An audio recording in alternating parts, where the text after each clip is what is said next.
2027到底是全球的粮食风暴，还是我国确立全球新的粮食贸易格局的亮剑之时，是值得我们现在就开始关注的一个问题。随着2026年的超级厄尔尼诺正在成为现实，摩根大通的粮食安全报告再次把基辛格当年的判断摆在了台面上，谁控制了粮食，谁就控制了人类。这话一点都没错。中国加入 WTO 之后，最贵的一堂课就是粮食给的。2004年的大豆绞杀 ABCD 四大粮商配合有序，按部就班的对我国的大豆榨油企业发动了一轮成功的金融围猎。那次之后，我们也就看清了所谓的 ABCD 原来就是魑魅魍魉的绘图转生啊。那学费已经交了，摸清了对手的打法，后面可就是我们的猎杀时刻了。毕竟在天大地大吃饭最大的老中眼里，上千年的历史经验中，我们为了吃饱饭那真的是战天斗地。我们不想控制人类，但我们必须控制粮食。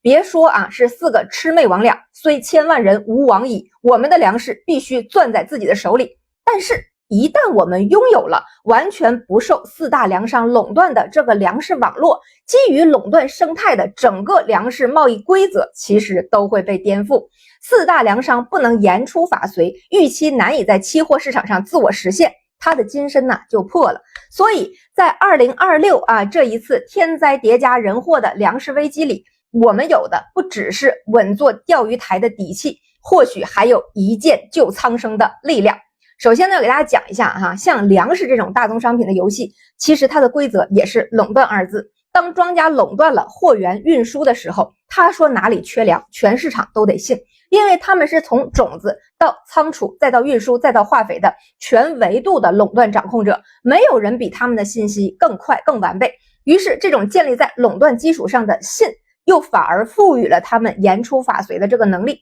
2004年对我们的大豆产业的冲击就是最典型的信息垄断收割。先由美国农业部发报告说南美大旱，大豆减产，然后芝加哥期货交易所的大豆价格飙涨100%。我国国内的大豆榨油企业当时天真的觉得人家农业部发的消息不至于是假的，于是就恐慌性的高位扫货，结果货还在海上飘着没到手里呢。2个月的时间，美国农业部突然翻脸宣布，不仅没有减产，产量还远高预期，魑魅魍魉4大粮商反手做空，价格从4300直接腰斩到2200，最终我国90%的大豆榨油企业破产，4大粮商又冲进国内低价收购我们的榨油企业。南京华农被邦吉收购，东莞的华农被嘉吉收购霸州华农被路易达孚收购，外资控制了我们85%以上的压榨产能。这就是信息垄断的威力。我说了你信了，天下又没有人有同样分量的话语权，很难不信呢。如果你不信，不是还有汇丰高盛摩根大通的研报吗？彼时彼刻，恰如此时此刻，信也死，不信也可能死，这就是垄断的力量。而除了这种吃了兔逗你玩的虚晃一枪，魑魅魍魉还有航道和市场的垄断作为力量的背书。4大粮商通过主流媒体当时渲染粮食危机在2007年的时候强调孟加拉国面临着断粮的风险，迫使他们的政府和企业恐慌性的进行大米的采购。这时呢，4大粮商又通过游说促使印度切断了对孟加拉的大米出口。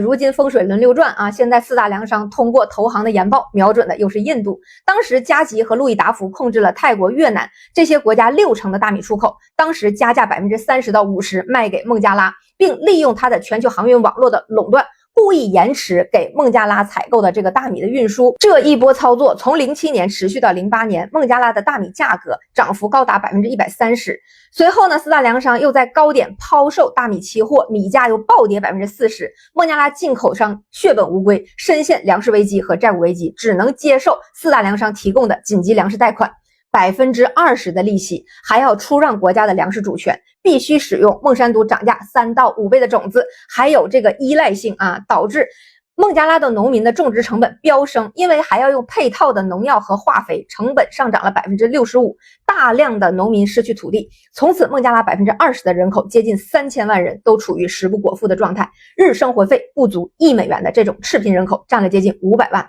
而这种种子化肥和贷款的垄断，在印度的棉农、南美的豆农身上都是原样复制的枷锁。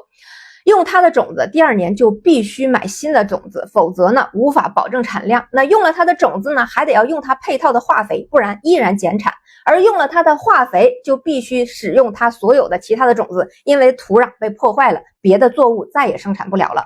这些种子和化肥呀，第一批它是白送的，往后呢，每年一年比一年贵，这个就叫做不可逆的技术锁定。然后农民买不起的时候呢，再给你提供非常高利息的这个贷款，利息特别高，于是农民呢再一次被吃干抹净。1995到2011年，印度接近30万的棉农自枪，在南美阿根廷原本是多种作物轮作的这样的耕作形式，现在只能种单一的品类生产，土地的肥力和产量都大打折扣。巴西的豆农的种子在当时也是被锁定的。可以说这套从种子到化肥到贷款的垄断，比骆驼祥子的车都吓人。而这些都还不是利润最丰厚的环节，最具有控制力的玩法。以上所有的垄断利润最后都会汇聚到期货交易所，被做成预期，被10倍、100倍的放大规模，形成难以撼动的定价权。芝加哥商品交易所是全球粮食定价中心，4大粮商既是现货最大玩家，也是期货的主要交易方，掌握着最完备的供需信息，提前布局后通过释放信息调整库存来引导价格，最后实现期货和现货的双重收割。各路资本再冲进去，跟着4大粮商一起提升着粮食的价格。